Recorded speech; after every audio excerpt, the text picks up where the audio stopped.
చిన్న అలవాటు ఉంది. ఏంటా అలవాటు అంటే పిల్లలు పెద్దవాళ్ళని ప్రశ్నించకూడదు. పిల్లలు పెద్దవారిని ప్రశ్నించకూడదు. ఇప్పుడు ఫర్ ఎగ్జాంపుల్, మీకు ఎంతమందికి ఇలా జరిగిందో లేదో తెలియదు, కానీ పిల్లలు వచ్చి కొన్ని ఇబ్బందికరమైన ప్రశ్నలు అడుగుతారు. వాళ్ళు తెలియక అడుగుతారు, ఇన్ దేర్ ఇన్నోసెన్స్. అంటే ఫర్ ఎగ్జాంపుల్, దయచేసి వేరే రీతిగా అనుకోకూడదు. పిల్లలు ఎక్కడి నుంచి వస్తారమ్మా, పిల్లలు ఎలా పుడతారు అనే ప్రశ్న వస్తుంది. లేకపోతే మీ పెళ్లి టైంలో నేను ఎక్కడున్నాను అనే ప్రశ్న వస్తుంది. సో ఇలాంటి ప్రశ్నలు అడిగినప్పుడు, ఏయ్ నోరు మూసుకో, అలాంటివి అడగదు అని జనరల్గా మన భారతదేశంలో అయితే ఇలాంటి రెస్పాన్సే వస్తుందని నేను అనుకుంటున్నా. అవునా? మేబీ. ఇప్పుడు అంతవరకు ఎందుకండి? ఇప్పుడు మాథ్యూ ఉన్నాడు, మమ్మీ అంటది, మాధురి సిస్టర్ అంటది, ప్లగ్లో ఏలు పెట్టకరా నాన్న అంటది. ఎందుకు పెట్టొద్దు అని మాథ్యూ అడుగుతాడు. మీరు ఎక్స్ప్లెయిన్ చేస్తారా? ఏంద్రా అర్థింక ప్రసంగి, చెప్పిన మాట వినవా అని వాడిని కట్ చేస్తారా? మోస్ట్లీ కట్ చేస్తాం మనం. మన దేశంలో లేకపోతే మన భారతదేశ సంస్కృతిలో మనకు ఎలా నేర్పించబడింది అంటే, మనకు ఎలా అలవాటైందంటే, బ్యాక్ ఆన్సర్స్ ఇవ్వకూడదు, లేకపోతే క్వశ్చన్స్ రేస్ చేయకూడదు.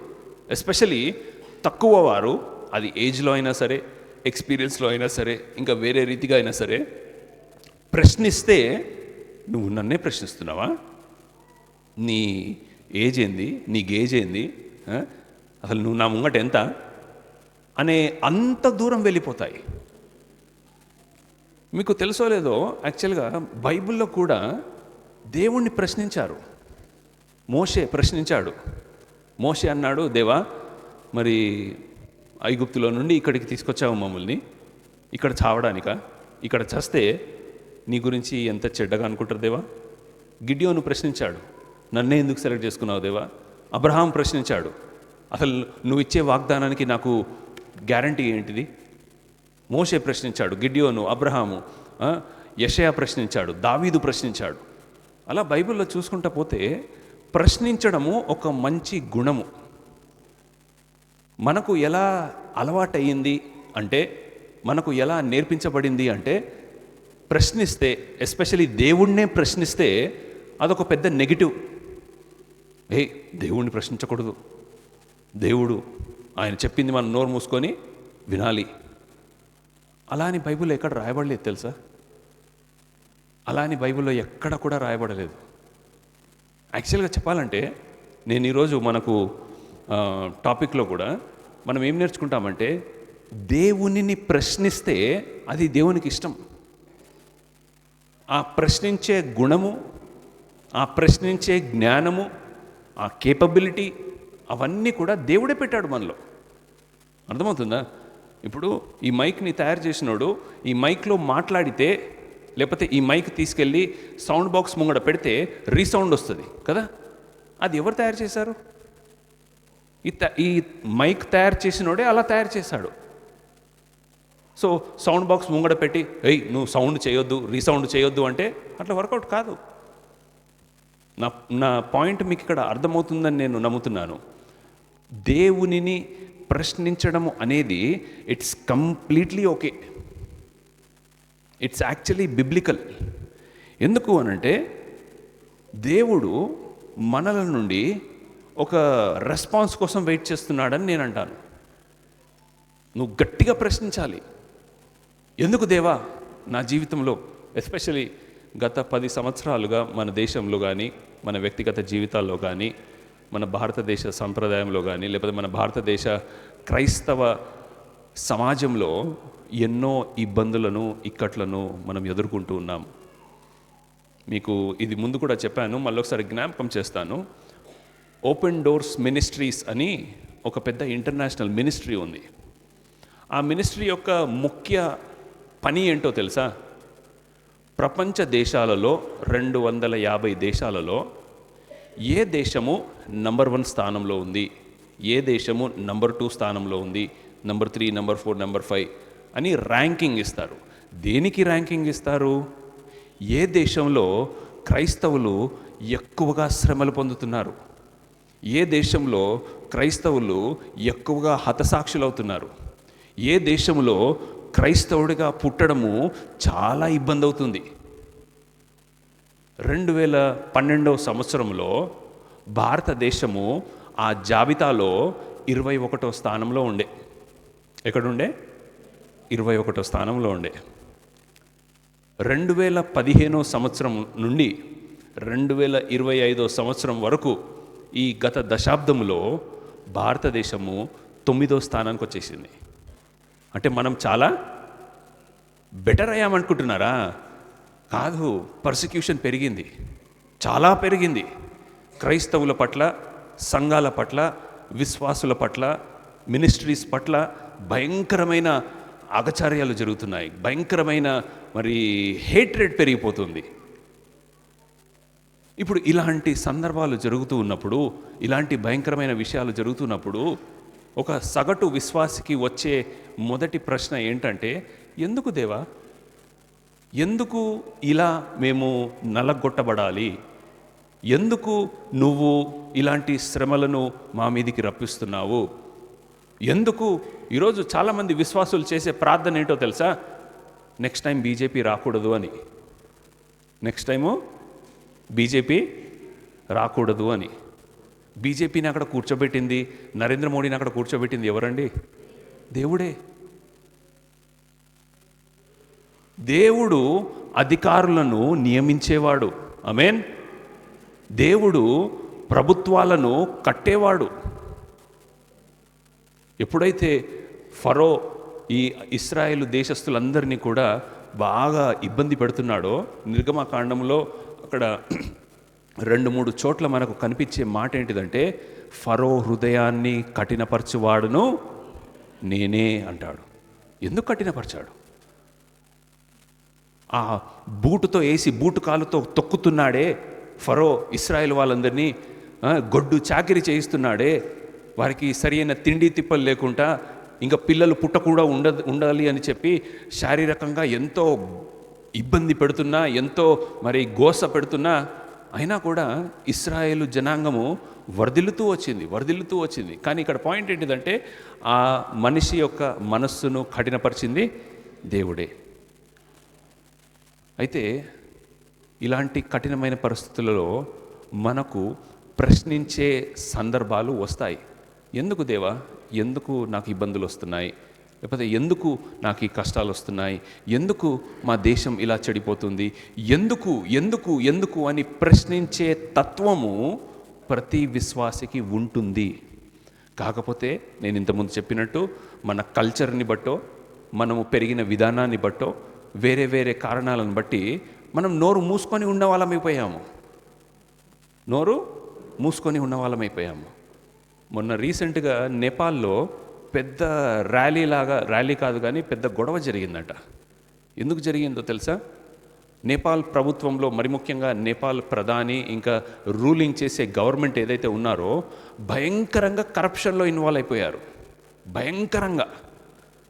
అయితే ఈరోజు ఉంటున్న ఈ జనాంగము, అంటే ఈ జనరేషన్, జెన్జీ అంటారు చూడండి, ఈ జెన్జీ వాళ్ళు ముసలోళ్ళు కాదండి, పెద్ద వయసు వాళ్ళు కాదండి, యవనస్తులు, ఈ తరం వాళ్ళందరూ కూడా కొన్ని లక్షల మంది రోడ్ల మీదకి వచ్చి మాకు ఈ గవర్నమెంట్ వద్దు, ఎందుకంటే ఈ గవర్నమెంట్ యొక్క కరప్షన్లో, అవినీతిలో మా దేశము యొక్క భవిష్యత్తు మాకు కనబడట్లేదు, మాకు ఈ గవర్నమెంట్ వద్దు అని శాంతియుతంగా ర్యాలీలు చేసి ఆ గవర్నమెంట్ని దింపేసి కొత్త గవర్నమెంట్ ఎన్నుకున్నారు. ఇది జరిగి ఒక 1-2 మంత్స్ అవుతుందా?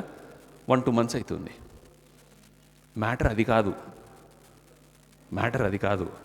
మ్యాటర్ ఏంటంటే, మన భారతదేశంతో కంపేర్ చేస్తే నేపాలు ఒక బొచ్చంత సైజులో కానీ, ఆర్థికంగా కానీ, పాపులేషన్లో కానీ, ఇంకా వేరే తర్వాత నేపాల్లో జరిగే అవినీతి కంటే మన భారతదేశంలో జరిగే అవినీతి కొన్ని 1,00,000 రెట్లు. నిన్ననే నేను ఒకటి చదివాను. ఒక మహానుభావుడు యూపీలో 1 కిలోమీటర్ రోడ్డు వేయడానికి 250 కోట్లు ఖర్చు చేశాడట. 1 కిలోమీటర్ రోడ్డు వేయడానికి మాంగళ్యాన్ తెలుసా? మాంగళ్యాన్ మార్స్కి వెళ్ళిన శాటిలైట్, రాకెట్ ద్వారా వెళ్ళిన శాటిలైట్ 450 కోట్లు ఖర్చు అయింది దానికి. భూమి మీద నుంచి మార్స్కి పంపించిన భారతదేశ శాటిలైట్కి 450 కోట్లు ఖర్చు అయితే ఆ డబ్బుతోని 2 కిలోమీటర్ల రోడ్డు వేశాడట. అంటే అవినీతి ఏ రేంజ్లో ఉందో తెలుసా? ఏ రేంజ్లో ఉందో తెలుసా మన దేశంలో? కానీ మనకు ఒకటి అలవాటైపోయింది. ఏం అలవాటైపోయింది?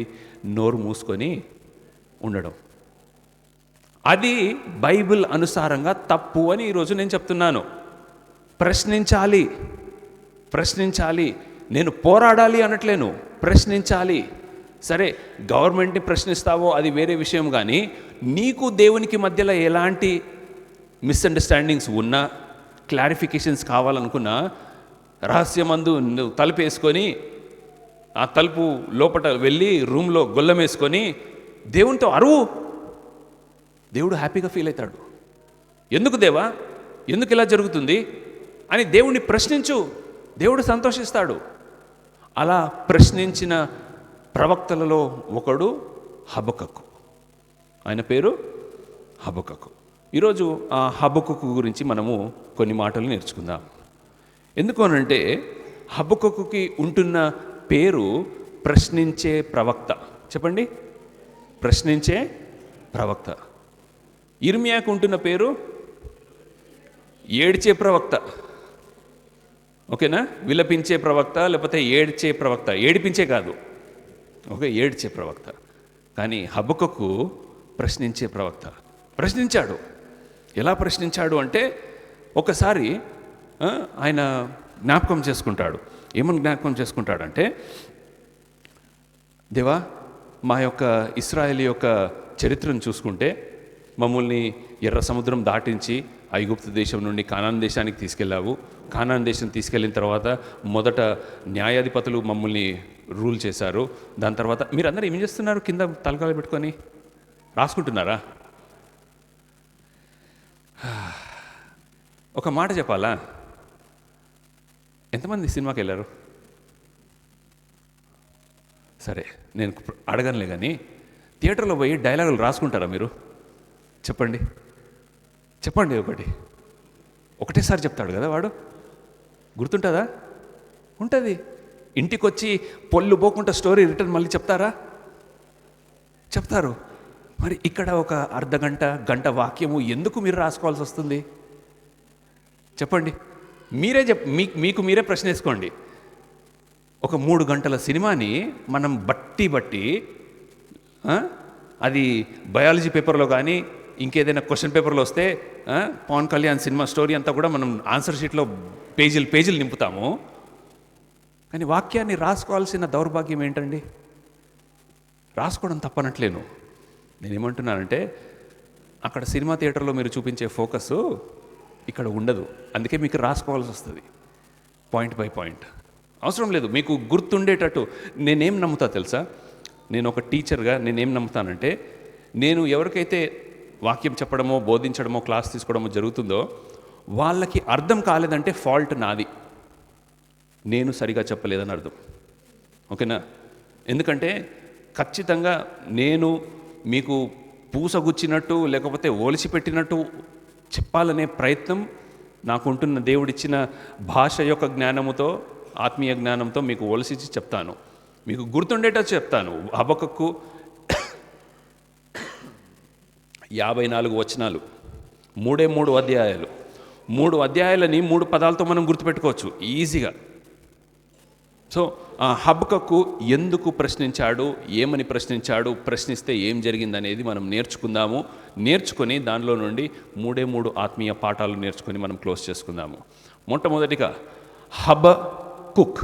చెప్పండి, హబక్కుక్. హబ అంటే పోరాడటం. హబ అంటే పోరాడటం. కుక్ అంటే అక్కున చేర్చుకోవడం, కౌగిలించుకోవడం. సో హబక్కుక్ అనే పేరుకి అర్థము ఏంటి అంటే, పోరాడి అక్కున చేర్చుకున్నాడు.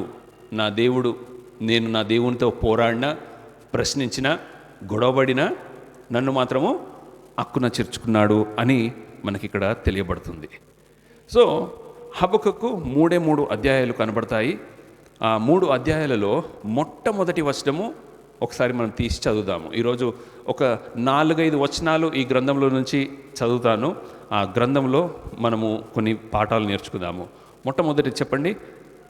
ప్రవక్తయగు హబక్కూకు నొద్దకు దర్శన రీతిగా వచ్చిన దేవోక్తి.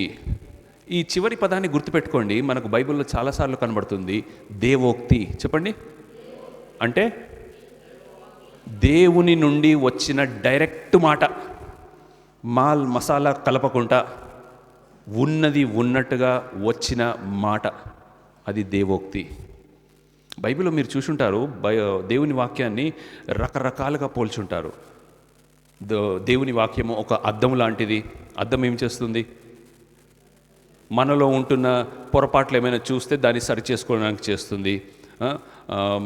దేవుని వాక్యము సుత్తె వంటిది. సుత్తె ఏం చేస్తుంది? వంకరగా ఉంటున్న మనల్ని సరిచేస్తుంది. ఆ దేవుని వాక్యము అగ్ని వంటిది. వేడిలో కాల్చినప్పుడు వ్యర్థాలన్నీ కూడా బయటికి వెళ్ళిపోతాయి. యెషయా గ్రంథంలో దేవుని వాక్యము వర్షముతో పోల్చబడింది. యెషయా గ్రంథంలో ఎక్కడుందని నేను అది పెట్టాను ఇక్కడ. యెషయా గ్రంథము 55వ వచనంలో చూడండి. వర్షమును హిమమును ఆకాశము నుండి వచ్చి అక్కడికి ఎలాగూ మరలక భూమిని తడిపి విత్తువానికిని విత్తనమును భుజించి వాడికిని ఆహారం కలుగుటకై అది చిగిర్చి వర్ధిల్లున్నట్లు చేయునో అలాగే నా నోట నుండి వచ్చు వచనము ఉండును. అర్థమైందా ఇక్కడ ఏమంటున్నాడో దేవుడు? వర్షము ఎలాగైతే ఈ భూమి మీదకి వచ్చి భూమిని తడపకుండా, ఆ భూమి మీద ఉంటున్న ప్రతి ఫార్మర్కి, రైతుకి ఒక మంచి బెనిఫిట్ చెయ్యకుండా రిటర్న్ వెళ్ళిపోదో, దేవుని వాక్యం కూడా అలా ఉంటుంది అని. అయితే వర్షంలో మీరు వెళ్తున్నారండి. వర్షంలో వెళ్తూ ఉంటే మీరు వర్షంలో తడవకుండా ఉండాలంటే ఏం వాడతారు? గొడుగు వాడతారు. మీకు ఒకటి తెలుసా? మనం చర్చ్లో కూడా గొడుగులు వేసుకొని వస్తాము.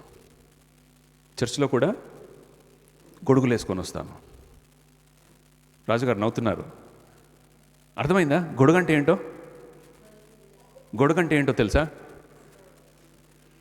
ఆయన మాటలు నేనేది వినేది, అదొక గొడుగు. నాకు ఇంటికాడ ఫోన్లో బిజీ ఉన్నాయి, సో నేనేదో అటెండెన్స్ వేయడానికి వచ్చాను, అదొక గొడుగు. సో వర్షం పడుతుంది అంటే దేవుని వాక్యం ఇక్కడ నుంచి ధారాళంగా వెళ్తుంది. అందరూ దాని నుండి బెనిఫిట్ అవుతున్నారు. కానీ అక్కడొకళ్ళు ఎవరు గొడుగు పట్టుకున్న వారు మాత్రము దేవుని వాక్యంతో తడవకుంటూ ఉన్నారు. అందుకనే యేసుక్రీస్తు ప్రభువారు బాగా బోధలు చెప్పినప్పుడు ఒక మాట వాడతాడు, చెవులు గలవాడు. దాని అర్థమేంటో తెలుసా? ఇదే. మీకు చెవులుంటే మీ చెవులలోకి సౌండ్ పోతుందని కాదు. మీ హృదయాలలో గొడుగులు లేకుండా ఉంటే నేను చెప్పే బోధ, నేను చెప్పే ఉపమానము మీకు ఇక్కడ వెళ్తుంది అని అర్థం. సో అందుకనే వాక్యము మనం వినేటప్పుడు, ఇదిగో వెనకాల సౌండ్లు వస్తున్నా, అటు ఇటు ఎవరైనా ఉంటున్నా కూడా మనం ఫోకస్ వాక్యం మీద పెడితే ఖచ్చితంగా దేవుడు ఆ వాక్యంతో మాట్లాడతాడు. అది దేవోక్తి. అది దేవోక్తి. చాలా సింపుల్గా చెప్తాను. 3 అధ్యాయాలు ఉన్నాయి. 3 అధ్యాయాలు. మొదటి అధ్యాయంలో టెన్షన్ పడతాడు. ఎందుకు టెన్షన్ పడతాడంటే, దేవా, టెన్షన్ని తెలుగులో ఏమంటాము? ఆందోళన. సో మీరు ఆతోని గుర్తుపెట్టుకోండి. అన్నీ కూడా ఆందోళన పడతాడు హబక్కూకు. ఏమని ఆందోళన పడతాడంటే, మొదటి 4 వచనాలు చదువుదాం చూడండి. 1వ వచనం నుండి, 1వ అధ్యాయము 1వ వచనం నుండి. ప్రవక్తయకు హబక్కూకు నొద్దకు దర్శన రీతిగా వచ్చిన దేవోక్తి. యెహోవా, నేను మొరపెట్టినను నీవెన్నాళ్ళు ఆలకింపుకుందువు?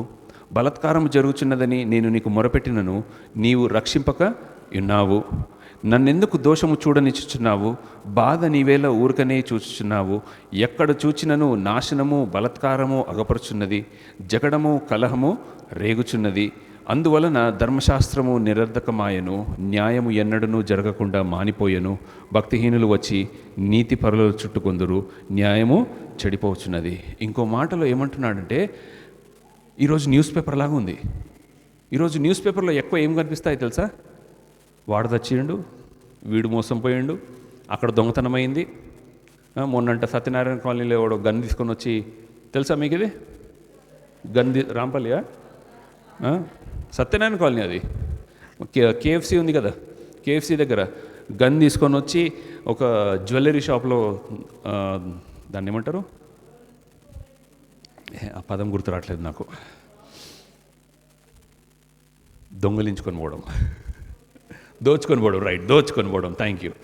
దోచుకొని పోవడానికి ప్రయత్నిస్తే ఆయన ప్రాణాలకు తెగించి, సరే ఏమంటున్నానంటే, ఒకప్పుడు నేను చిన్నగున్నప్పుడు న్యూస్ పేపర్లో ఒక మర్డర్ వార్త వస్తే అదొక పెద్ద రొమ్ములు నిలబెట్టే టైపు ఒక విషయం అది. ఇప్పుడు న్యూస్ పేపర్లో కనీసం ఒక 10 మర్డర్లు కనిపిస్తాయి, కనీసం ఒక 10-11 భయంకరంగా ఏం తెలుసా, మన దేశంలోనంట నిమిషానికి 3 మానభంగానికి గురవుతున్నారట. ఇది పోలీస్ లెక్కలు, బయటికి రానివి.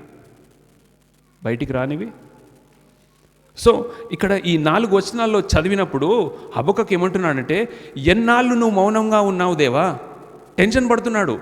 భయంకరంగా ఉంది ఇశ్రాయేలు దేశం అంతా కూడా, భయంకరంగా నాశనం జరుగుతుంది, భయంకరంగా ఆందోళన జరుగుతుంది, ఎందుకు నువ్వు గమ్మునున్నావు అని చెప్పి ప్రశ్నిస్తున్నాడు. ఇక్కడ నా క్వశ్చన్ ఒకటి, ఎందుకు హబక్కకు ఒక్కనికే టెన్షన్, ఆయనకు మాత్రమే ఆందోళన, మిగతా వాళ్ళకి ఎందుకు లేదు?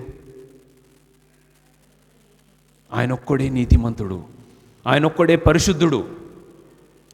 మీకు బెస్ట్ ఎగ్జాంపుల్ చెప్పాలంటే, మనకి సులభ్ కాంప్లెక్స్లు ఉంటాయి. సులభ్ కాంప్లెక్స్ దగ్గర నుంచి వెళ్తున్నప్పుడు ఏమవుతుంది తెలుసా? ఏమవుతుంది? ఇక్కడ ఒక సులభ్ కాంప్లెక్స్ అంటే తెలుసా నువ్వు మీకు అనుకుంటున్నాను, వాసన వస్తుంది. మీరు అక్కడ ఊపిరి బిగబట్టడమో, ముక్కు మూసుకోవడమో, ఇంకోటి ఏదో చేస్తారు. అక్కడ నుంచి వెళ్ళిపోయిన తర్వాత కొంతమంది అని కూడా ఉంచేస్తారు. అయితే ఏంది ఆ ప్రాబ్లం అంటే, ఆ చెడు వాసన నీకు నాకు నచ్చట్లేదు. నీళ్ళు పోసేటోడు ఉంటాడు లోపట, వాడు అక్కడనే కూర్చుంటాడు, వాడు అక్కడనే ఉంటాడు, వాడు అని మన అంటాడా? వానికి పోయి సెంటు కొట్టండి, సెంటు వాడికి కంపు, ఆ పీతి కంపే, ఆ సులభ్ కాంప్లెక్స్, ఆ టాయిలెట్, ఆ కక్క వాడికి మంచి వాసన. నా పాయింట్ ఇక్కడ ఏంటో తెలుసా? మనము ఈ లోకములోని మాలిన్యంకు అలవాటైపోయామా, తు అంటున్నావా? అది ఇక్కడ ప్రశ్న. మనమందరం కూడా కాంప్రమైజ్ అయిపోయి జీవిస్తున్నాము. ఎందుకు కాంప్రమైజ్ అయిపోయామంటే, మర్డరే కదా, మానభంగమే కదా. ఆ రోజుల్లోనట దీర్ఘదర్శి వస్తూ ఉంటే రాజులు గచగచ వణికేవాళ్ళు. ఈరోజు ఒక పాస్టర్ వస్తుంటే తాగుబోతులు ఏమైనా భయపడుతున్నారా? ఇంకా హేళన చేస్తున్నారు రివర్స్లో. అంటే ఇక్కడ ఏమంటున్నానంటే, our God is a holy God and he expects us to be holy. ఆయన పరిశుద్ధుడు, ఆయన పరమ పవిత్రుడు. ఆయనను సేవించే, ఆయనను ప్రేమించే మనము కూడా పరిశుద్ధ జీవితము జీవించాలని చెప్పి, ఏదైతే లోకములో మాలిన్యముగా ఉంటుందో అది దేవునికి నచ్చదు, దేవుణ్ణి సేవించే మనకు కూడా నచ్చకూడదు. మనము దాంట్లో ఉండి అలవాటైపోయామా, there is something wrong with our spirituality. మన ఆత్మీయత అది ఏదో ప్రాబ్లం ఉందని చెక్ చేసుకోవాలి. అప్పుడు దేవుడు ఒక జవాబు ఇస్తాడు. మొదటి 4 వచనాల్లో ఏమంటున్నాడు? ఎందుకు ఇలా మౌనంగా ఉన్నావు? ఇంత భయంకరమైన సిచ్యువేషన్ ఉంది, అంతా కూడా నాశనం అవుతుంది, అంతా కూడా ఆందోళన జరుగుతుంది, ఎందుకు నువ్వు సైలెంట్గా ఉన్నావు దేవా? నువ్వు మాట్లాడవా? అసలు ఇంకోటి తెలుసా, ఫస్ట్ యెషయా వస్తాడు ఇశ్రాయేలు దగ్గరికి. యెషయా వచ్చినప్పుడు, బాబు ఇశ్రాయేల్ జిల్లారా, మీకు చాలా ప్రాబ్లమ్స్ ఉన్నాయి, మీరు చాలా భయంకరమైన దేవునికి ఇష్టం లేని జీవితాన్ని జీవిస్తున్నారు, మిమ్మల్ని మీరు సెట్ చేసుకోవాలి. తర్వాత హబక్కూకు వచ్చాడు, తర్వాత యోనా వచ్చాడు, ఆమోస్ వచ్చాడు, లాస్ట్కి ఇర్మియా వచ్చాడు. ఇర్మియా వచ్చిన తర్వాత he is the last prophet. ఆయన తర్వాత వాళ్ళందరూ కూడా చెరలోకి వెళ్ళిపోయినట్టుగా మనము ఇశ్రాయేల్ చరిత్రలో చూస్తాము. సో 6వ వచనం చూడండి, దేవుడు ఏమని జవాబిస్తున్నాడు? ఆలకించుడి, తమవి కాని ఉనికి పట్టులను ఆక్రమించవలనని భూదిగంతల వరకు సంచరించు ఉద్రేకము గల క్రూరులకు కల్దీయును నేను రేపుచున్నాను. వారు ఘోరమైన భీకర జనముగా ఉన్నారు. వారు ప్రభుత్వమును విధులను తమ ఇచ్చి వచ్చినట్లు ఏర్పరచుకుందరు. ఇక్కడంతా చదువుకుంటూ పోతే ఒక 9వ వచనం వరకు చదువుకుంటూ పోతే ఏమవుతుందంటే, ఓ ఇశ్రాయేలు వారలారా, హబక్కూకు ప్రశ్నించావు కదా నన్ను, ఏమని ప్రశ్నించావు? ఎందుకు దేవా సైలెంట్గా ఉంటున్నావు, ఇంత భయంకరంగా ఉంటుంది అంటే, నువ్వు ప్రశ్నించడం నాకు నచ్చింది, ఇదిగో నా ఆన్సర్. ఏంటా ఆన్సర్ అంటే, నేను భయంకరమైన క్రూరులను మీ వద్దకు పంపిస్తున్నాను. వాళ్ళ పేరు కల్దీయులు, అంటే బబులోనీయులు, నెబుకద్నెజర్ రాజు. కింద ఏమని డిస్క్రిప్షన్ ఉంటుందో తెలుసా? మీరు ఇంటికి వెళ్ళి చదువుకోండి. 54 వచనాలు, అర్ధ గంట పడుతుంది మహా అంటే. వాళ్ళ గుర్రాలు చిరుతపులిల కంటే ఇంకా వేగంగా పరిగెడతాయని, వారి యొక్క రౌతులు అంటే చారియట్స్ ఐరన్తో చేయబడ్డాయని, వారికి అసలు పొద్దున లేదు రాత్రి లేదు, ఏ టైంలో అయినా కూడా ఫైటింగ్ రెడీగా చేయగలుగుతారని వారిని బాగా దేవుడు హైప్ ఇచ్చి, అలాంటి క్రూరులను అనబడు కల్దీయులను ఇశ్రాయేలు మీదకి పంపిస్తున్నానని అంటాడు. అయితే హబక్కూకు మళ్ళీ ప్రశ్నిస్తాడు, దేవా నువ్వు ఎందుకు గమ్మునున్నావంటే, మమ్మల్ని కొట్టడానికి నువ్వు వీళ్ళని పంపిస్తున్నావు. సరే, నీతిమంతులను పంపిస్తే ఒక విషయము. ఇప్పుడు క్లాస్లో అల్లరి చేస్తున్నారు పిల్లలు, అల్లరి చేస్తున్నప్పుడు టీచర్ వచ్చి కొడితే, టీచర్ వచ్చి వారిని క్రమశిక్షణలో పెడితే అది వేరే విషయము. కానీ వేరే స్టూడెంట్ వచ్చేసి క్లాస్ లీడర్ని పెడితే క్లాస్ మాట వింటుందా? విన్నట్టే నటిస్తుంది కానీ అంతగా వినదు. అయితే ఈ భయంకరంగా జీవిస్తున్న ఇశ్రాయేలీయులకు ఎందుకు నువ్వు కల్దీయులను పంపిస్తున్నావు దేవా అని మళ్ళీ ప్రశ్నిస్తే, అప్పుడు దేవుడు ఇలా అంటాడు. ఏమంటాడంటే, మీరు బాగా మీకు ఈజీగా అర్థం కావడానికి ఒక ఎగ్జాంపుల్ ఇస్తాను. ఇద్దరు పిల్లలు ఉన్నారు. ఒకడికి బాగా చదవచ్చు, 1,00,000-1,50,000 కట్టి సంవత్సరానికి ఫీజు కడుతున్నారు. ఒకడికి అస్సలు చదువు రాదు. వీళ్ళిద్దరికీ కూడా ఒక మ్యాథ్స్ క్వశ్చన్ అడిగారు. ఏమని అడిగారంటే, 10 + 10 ఎంతరా అని ఫస్ట్ వీడిని అడిగితే, ఎవడు చదువురానోడిని అడిగితే 10 + 10 ఎంత ఉంటుందండి, 15 అని అంటాడు. అయితే రెండోడిని చదువుకున్నోడిని అడుగుతాడు, సరే నువ్వు చెప్పరా 10 + 10 అని అంటే, వాడు తప్పు చెప్పాడు సార్, 10 + 10 = 25 అని ఈడన్నాడు అనుకోండి. బాగా చదువుకున్నాడు, ₹1,00,000 ఖర్చు పెట్టి చదువుకున్నాడు. ఎవరి మీద జాలేస్తుంది, ఎవరి మీద కోపం వస్తుంది? చదువు రానోని మీద జాలేస్తుంది. ఎందుకు అనంటే వాడికి తెలియదు, వానికి చదువు ఎవరు చెప్పలేదు, కానీ వీని మీద కోపం వస్తుంది. ఇంత తగలేసి ఖర్చు పెట్టి నీకు చదివించేది 10 + 10 25 అని చెప్పడానికా అని నెక్స్ట్ డే ఆటో ఇచ్చి పంపించేస్తాము. ఇప్పుడు మనం నవ్వుతున్నామే కానీ మనల్ని అలానే చూసుకోవాలి. లోకంలో ఉంటున్న వారు, అన్యులు, దేవుణ్ణి ఎరగని వారు, వారికి బైబిల్ తెలియదు, దేవుడు అంటే తెలియదు. సో వాళ్ళు అవినీతిలో జీవిస్తున్నారన్నా, లేకపోతే వాళ్ళు భయంకరంగా జీవిస్తున్నారన్నా వారికి తెలియదు. కాబట్టి దేవుడు వారి పట్ల ఏం చూపిస్తాడు? జాలిని చూపిస్తాడు. కరెక్ట్. మనకు బైబిళ్ళు ఉన్నాయి, మనము బాప్తిసం తీసుకున్నాము, మనం ప్రోగ్రామ్స్లో పార్టిసిపేట్ అవుతాము, ఎవ్రీ సండే చర్చ్కి వస్తాము.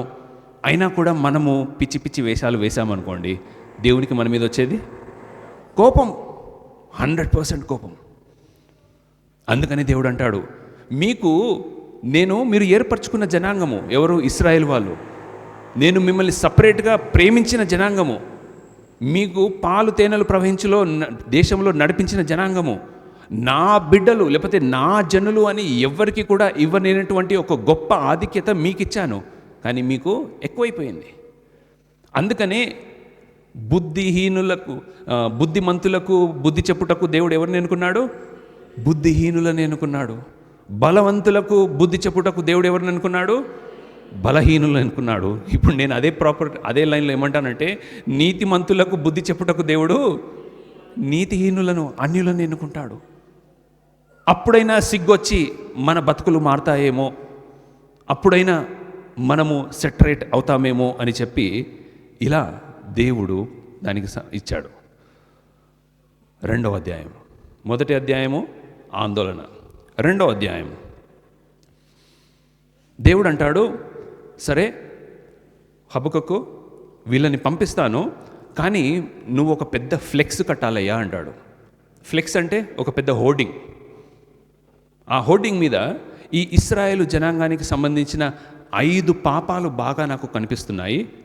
ఆ 5 పాపాలు ఏంట? 5 పాపాలు అంటే దురాశ, దౌర్భాగ్యము, దౌర్జన్యము, వ్యభిచారము, విగ్రహారాధన. మొదటి 14 వచనాలు మీరు చదివితే 2వ అధ్యాయంలో ఈ 5 పాపాలు మనకు కనబడతాయి. నేను మీ మీద మోపుతున్న నింద ఏంటి అంటే, మీరు దురాశపరులుగా ఉంటున్నారు, మీరు దౌర్జన్యం చేస్తున్నారు, మీరు దౌర్భాగ్యులుగా జీవిస్తున్నారు, మీరు వ్యభిచారం చేస్తున్నారు, మీరు విగ్రహారాధన చేస్తున్నారు. సో ఒక బురుజు మీద లేకపోతే ఒక వాచ్ టవర్ మీద నువ్వు కనిపెట్టుకొని ఉండి, ఇదంతా కూడా ఏదంతా ఈ 5 పాపాలు ఈ బోర్డింగ్ మీద లేకపోతే ఒక పెద్ద హోర్డింగ్ మీద పరిగెడుతున్నప్పుడు కూడా స్పష్టంగా కనిపించే రీతిగా నువ్వు రాయాలి అని చెప్పి దేవుడు హబక్కకుతో మాట్లాడినట్టుగా మనం ఇక్కడ చూస్తాము. ఈరోజు మన దేశంలో కూడా ఈ హబక్కకు గ్రంథము మనకి ఇప్పుడు ప్రస్తుత పరిస్థితులకు చాలా పర్ఫెక్ట్గా సూట్ అవుతుంది. మన దేశంలో దురాశ లేదా? ఒక ఒక ఒక సర్వే, ఒక నివేదిక ఏమంటున్నారో తెలుసా? మన దేశంలో 100 మంది ఉన్నారనుకుందాము, 100 మంది ఉన్నారనుకుందాము, 90% ఆస్తి అంతా కూడా 9 మంది దగ్గర ఉంది. ఎంతమంది దగ్గర ఉంది? 9 మంది దగ్గర ఉంది.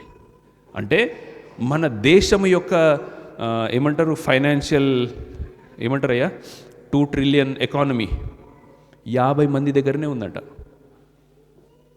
ఆర్థిక వ్యవస్థ దాంట్లో మ్యాక్సిమం 90% ఎంతమంది దగ్గర ఉందట? 50 మంది దగ్గర ఉందట. మన దేశ జనాభా ఎంత తెలుసా? 140 కోట్లు. 140 కోట్ల జనాభాకి ఉంటున్న ఆర్థిక వ్యవస్థలో 90% ఆస్తి 50 మంది దగ్గరనే ఉంది. మిగతా 139 కోట్ల 99 లక్షల 99,950 మంది దగ్గర 9% ఉంది.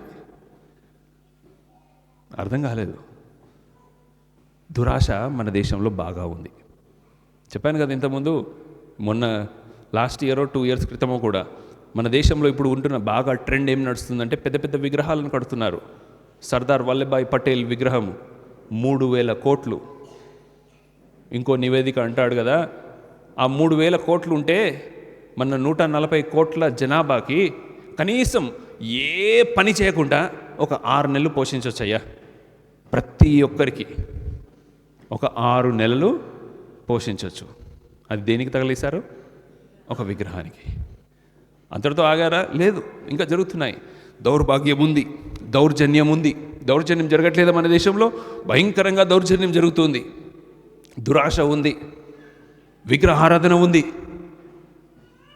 విగ్రహారాధన అంటే బయట కనిపించే విగ్రహం కాదండి. బయట కనిపించే విగ్రహం ఉంటే దేవుడు వెంటనే తీసి పక్కన పడేస్తాడు. లోపల కనిపించే విగ్రహం, నీకు లోపల దేవునికి నీకు మధ్య అడ్డొచ్చేది ఏంటి? అది మనిషా, లేకపోతే పవరా, నీ ఉద్యోగమా, బంగారమా, బట్టలా, ఇంకేమైనా. సో ఇవన్నీ కూడా దేవునికి నొచ్చుకునే మాటలు, పాపాలు. అయితే హబక్కకు అంటాడు, దేవా నువ్వు చెప్పింది కరెక్టే దేవా, ఈ 5 పాపాలు అయితే ఉన్నాయి, కానీ నీతిమంతులు కూడా ఉన్నారు కదా దేవా అనంటే, ఇదిగో మొత్తం బైబిల్లో one of the most famous వచనము ఈ గ్రంథంలో ఉంది. 2వ అధ్యాయము 4వ వచనము చివరి భాగం. నీతిమంతుడు అయితే, చెప్పండి అయితే, అందరు చెప్పండి, అయితే నీతిమంతుడు విశ్వాస మూలముగా బ్రతుకును. ఈ వాక్యములో, ఈ సెంటెన్స్లో 3 పదాలు ప్రామినెంట్. నీతిమంతుడు విశ్వాస మూలముగా బ్రతుకును.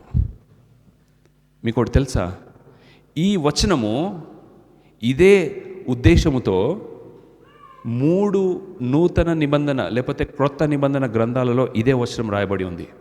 ఒకటి రోమీయులకు రాసిన పత్రికలో ఉంది, ఒకటి గల్తీయులకు రాసిన పత్రికలో ఉంది, ఇంకోటి హెబ్రీయులకు రాసిన పత్రికలో ఉంది. రోమీయులకు రాసిన పత్రికలో మనకంతా ఏం నేర్పిస్తాడో తెలుసా? పౌలు నీతి అంటే ఏందో నేర్పిస్తాడు. సో నీతిమంతుడు అయిపోయిందా? హెబ్రీయులకు రాసిన పత్రిక దేని గురించి మాట్లాడుతుందో తెలుసా? విశ్వాసం గురించి మాట్లాడుతుంది. సో నీతిమంతుడు విశ్వాస మూలంగా. గలతీయులకు రాసిన పత్రిక దేవుని కోసం బ్రతకడం గురించి నేర్పిస్తుంది. నీతిమంతుడు విశ్వాస మూలంగా బ్రతుకును. సో హబక్కూకులో ఉంటున్న ఈ మాట 3 గ్రంథాలలో విభజించబడింది క్రొత్త నిబంధన గ్రంథంలో. అంటే ఈ రిలేషన్స్ చూసుకుంటూ ఉంటే దేవుడు బైబిల్ని ఎంత అద్భుతంగా రాసించాడు. నీతిమంతుడు విశ్వాస మూలముగా బ్రతుకును అని చెప్పి. అప్పుడు 3వ అధ్యాయంకి వచ్చేస్తాడు. 3వ అధ్యాయంకి వచ్చిన తర్వాత ఆయన గతాన్ని గుర్తు చేసుకొని ఆయన దేవుణ్ణి ఆరాధించడం ప్రారంభిస్తాడు. ఆరాధించేసి ఇంకొక ఫేమస్ డైలాగ్ చెప్తాడు. ఆ డైలాగ్ కూడా మనకందరికీ కూడా తెలుసు. దాన్ని మీకు అర్థమయ్యే భాషలో చెప్పాలంటే, తినటానికి తిండి లేకున్నా, చెప్పండి, తినటానికి తిండి లేకున్నా, ఉండడానికి ఇల్లు లేకున్నా, కట్టుకోవడానికి బట్టలు లేకున్నా నాకు దేవుడు ఉంటే చాలు అనే మాట మనకు హబక్కూకు గ్రంథము 3వ అధ్యాయము చివరి వచనాలలో కనబడుతుంది. ఏంటా వచనాలు చూడండి. 16 అంజూరపు చెట్లు పూయకున్నను, ద్రాక్ష తోటలు ఫలింపకున్నను, ఒలీవ చెట్లు కాపు కాయలేక ఉండినను, చేనిలో పైరు రాకపోయినను, గొర్రెలు దొడ్డిలో లేకపోయినను, శాలలో పశువులు లేకపోయినను, నేను, గట్టిగా చదవండి, నేను యెహోవా యందు ఆనందించెదను. హల్లెలూయా. సో మొదటి అధ్యాయము ఆందోళన పడ్డాడు, 2వ అధ్యాయము ఆశపడ్డాడు, 3వ అధ్యాయము ఆరాధించాడు. ఎందుకంటే హీ వాజ్ హ్యాపీ.